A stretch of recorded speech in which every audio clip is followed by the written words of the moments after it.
All right, welcome back. Today I'll read Matthew 2 out of the ESV version of the Bible. If you want to follow along, once again, let's get into it.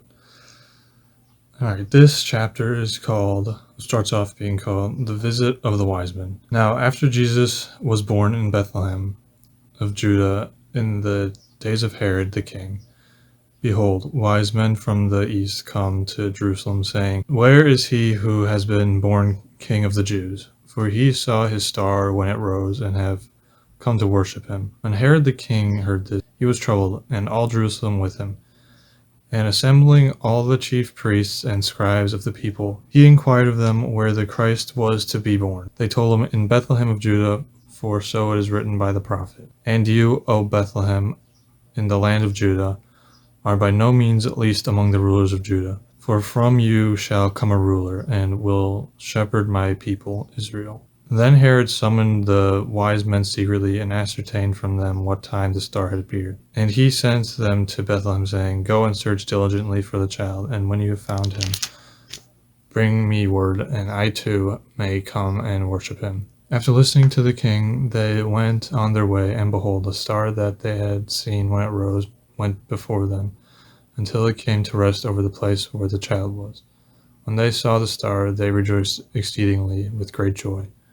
And going into the house, they saw the child with Mary his mother. Then opening their treasures, they offered him gifts, gold and frankincense and myrrh. And being warned in a dream not to return to Herod, they departed from their own country by another way. So that was the first story in Matthew 2.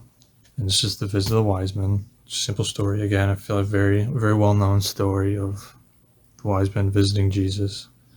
I do remember seeing somewhere that it never specifies that there's 3 wise men, so that is always interesting because it only says wise men in chapter 2, verse 1, So wise men from the east came to Jerusalem. It doesn't say how many, it just says there are wise men, which I always found interesting when I first learned that. I also find interesting that Herod the king was worried, or troubled, as it says, and so is all Jerusalem. So it looks like Herod summoned the wise men to go learn about Jesus and kind of told them that he wanted to worship them. But at the end, it says they fled from Herod, the wise men, because of a dream, probably foreshadowing, which, interesting. All right, let's go to the next one. Okay, so this one's the flight to Egypt. Now when they have departed, behold, an angel of the Lord appeared to Joseph in a dream and said, Rise, take the child and his mother and flee to Egypt, and remain there until I tell you. For Herod is about to search for the child and to destroy him. And he rose and took the child and his mother by night and departed to Egypt, and remained there until the death of Herod. This was to fulfill what the Lord had spoken by the prophet, Out of Egypt I called my son. So there, again, right at the end, when it says it fulfilled what the Lord, I'm guessing that is also in the Old Testament. I don't know at what point, but I guess they're fulfilled by the prophet, as it says, Which, again, interesting, something I'm going to have to learn later, but I want to read the New Testament first and the Old, and see the comparisons if I remember any. But yeah, simple story, just fled Egypt. But again, the first story was foreshadowing of this one. Well, let's read on. Herod kills the children. Then Herod, when he saw that he had been tricked by the wise men, became furious, and he sent and killed all the male children in Bethlehem and in all that region who were 2 years old or under, according to the time that he had ascertained from the wise men. Then was fulfilled what was spoken by the prophet Jeremiah. A voice was heard in Ramah, weeping and loud lamentation. Rachel weeping for her children. She refused to be comforted because there are no more. Makes sense because Herod had underlying intentions for what he wanted the wise men to do, and they betrayed him, rightfully so. And again, this is all foreshadowing itself in the second chapter here. And again, there's another fulfillment of a prophet in the Old Testament. So Jeremiah is in the Old Testament. Just interesting callbacks and fulfillments of the Old Testament to the New, connecting them. All right, let's do the next one. The return to Nazareth.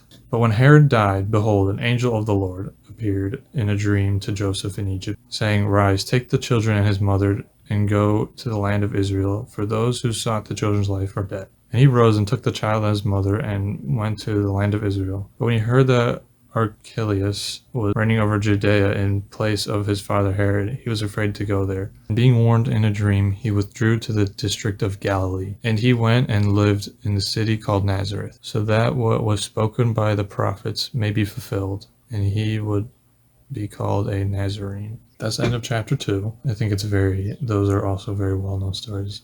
Fit very much the Gospels, all very well-known in general, but I think the biggest thing to take away from all of this is Jesus was a threat to people in power. They knew how much power Jesus had over the people, how much influence he had. On top of that, all of the fulfillments of the prophets in the Old Testament. There was a lot in this chapter.